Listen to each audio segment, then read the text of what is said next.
das Elektrostahlwerk der Saarschmiede in Völklingen. Das Unternehmen ist spezialisiert auf Wellen für Generatoren und Turbinen.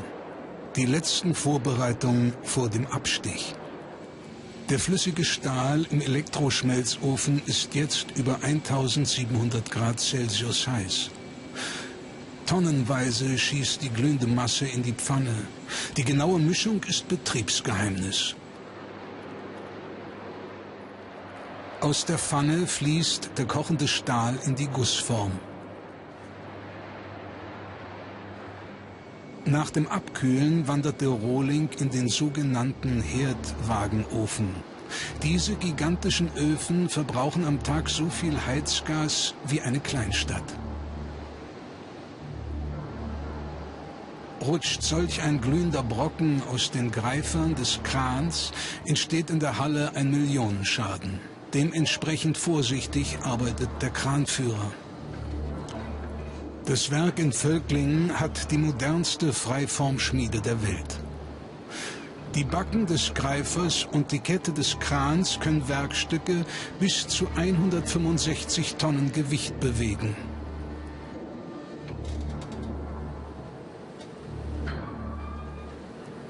Abgeschottet von Hitze und Lärm sitzen im Steuerhaus Steuermann und Kranführer.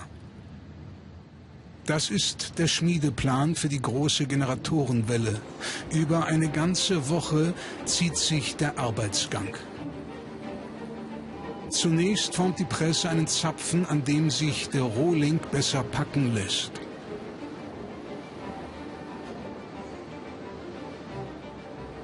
Sorgsam ausbalanciert dreht der Kettenkran den glühenden Koloss. Der Schmied steuert den sogenannten Manipulator per Joystick. Eine riesige Kette hilft beim Drehen und Bewegen. Erster Arbeitsgang, Recken. Die Presse schmiedet den Rohling in die Länge. Beim normalen Schmiedebetrieb fahren wir in der höchsten Stufe mit 7.500 Tonnen. Und dabei kann man natürlich schon das Maß bis auf 2 mm genau ansteuern. Unter dem langsamen Druck springt die Schlacke vom glühenden Block. Mit Pressluft bläst der Arbeiter die Reste vom sogenannten Schmiedesattel.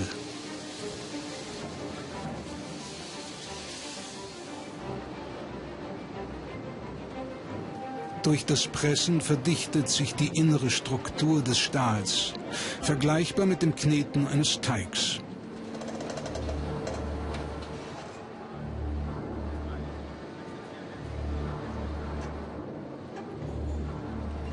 Das Werkstück darf nicht zu lang werden, deshalb misst das Schmiedeteam immer nach. Der Block ist zwischen unsere Sattelbahnen aus und werden hiermit unser Werkstück formen.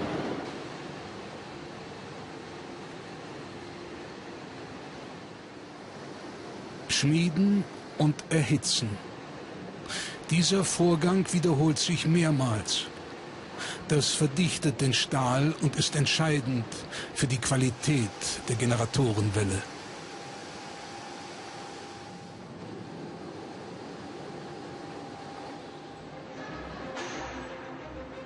Einen halben Tag hat der Stahl im Ofen geruht.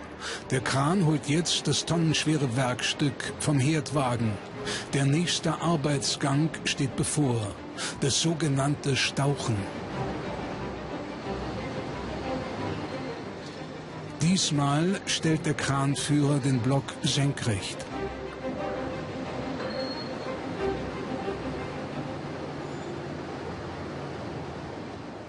Zentimeterweise drückt die Presse das glühende Metall zusammen. Der Block ist jetzt in sich verdichtet und wird wieder in die Horizontale gelegt.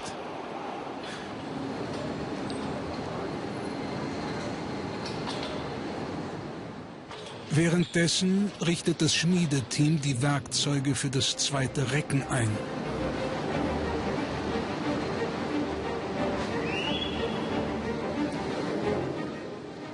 Tausende Tonnen pressen das glühende Werkstück in die gewünschte Form.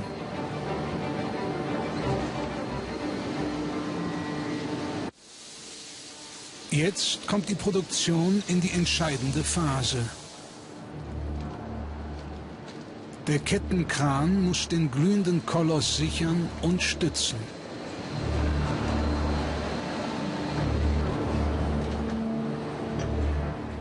Schmied und Kranführer sind ein gut eingespieltes Team.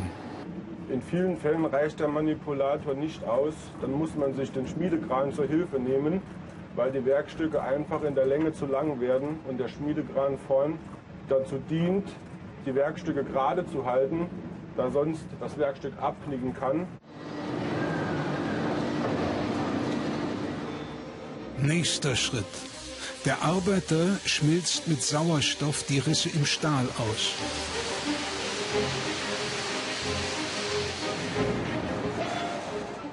Doch das Werkstück ist noch nicht fertig. An den Enden sitzt sogenannter Kopf- und Fußschrott. Der muss weg.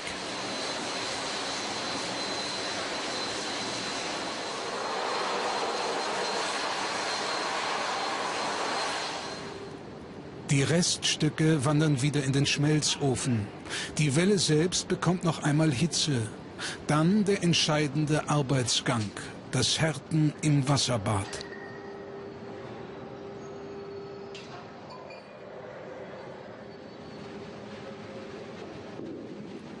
Die 13 Meter lange und über 80 Tonnen schwere Welle muss in ein riesiges Becken. Pieces of used iron recovered from demolished buildings and old cars, as well as bits of new iron left over from the manufacture of iron products. Forge workers maneuver a gigantic magnet to lift almost 6 tons of scrap at a time, until they filled a 28-ton scrap bucket. The bucket empties 2 such loads into a fiery furnace, whose temperature peaks at 3,000 degrees Fahrenheit. This is called an electric arc furnace because the heat is created by a strong electric current running in an arc between 3 electrodes. There are about 20 main grades and 100 subgrades of steel. They're produced by adding specific metals or non-metallic chemical elements such as aluminum, nickel, chromium, vanadium, manganese, carbon, and molybdenum. They also add the mineral fluorite to help fuse the metals, some of which are in the form of blocks called ingots. Throughout the 3.5-hour meltdown, they test and adjust the chemical composition. They try to attain the lowest hydrogen, oxygen, nitrogen, and sulfur levels, the key to producing strong, high-quality steel. Then they pour the sizzling molten metal into a 50-ton ladle that's lined with heat-resistant brick. They add aluminum and lime to chemically counteract oxidation, rusting caused by air exposure. Now they cast an ingot, a block of steel that they'll shape into a forging. The molten metal flows out the bottom of the ladle into a mold below. This bottom pouring, as it's called, makes for a smoother casting because liquid flowing downward doesn't swirl around as much as liquid poured sideways. This forge can cast ingots weighing up to 46 tons. After several hours, the ingot solidifies, and they turn the mold upside down to extract it. Then, over 12 hours, they reheat the ingot to 2200 degrees Fahrenheit. This makes it soft enough to hammer or press into shape. To make large forgings, they use a machine called a forging press, mounted inside a forming die or a pair of dies, depending on the technique they're using. The press applies thousands of tons of pressure, crushing the ingot and forcing it against the die. The steel is quickly oxidizing with all this air exposure. They use a high-pressure water gun to remove the scales of rust. An ingot often passes through a die several times or through a series of dies arranged in sequence. Each pressing forms the metal bit by bit into the final shape. Metal is composed of microscopic crystals. Squeezing it in a press bends these crystals, destabilizing the metal structure. But reheating the metal creates new crystals to replace the deformed ones. This restabilizes the structure, and because the new crystals are smaller, makes the metal stronger than before. That's why finished forgings require heat treatment in what's called an annealing furnace. They heat for a day or two depending on the grade of steel.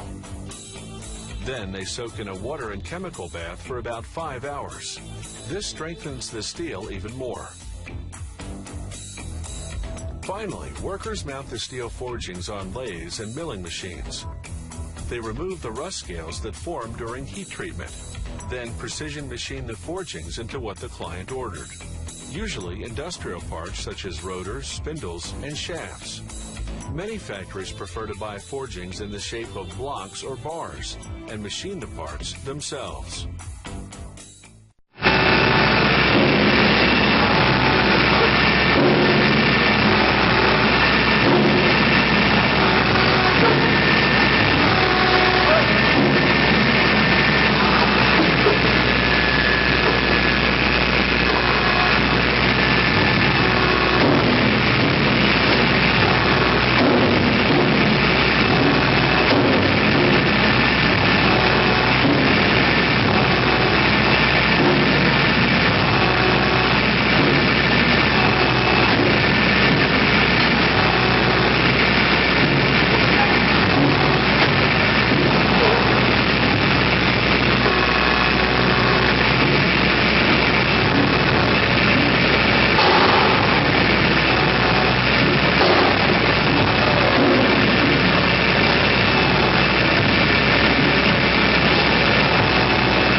Once more.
The spring steel wire is heated to almost 1000 degrees Celsius in a walking beam gas furnace before being coiled on a CNC computer-controlled coiling machine.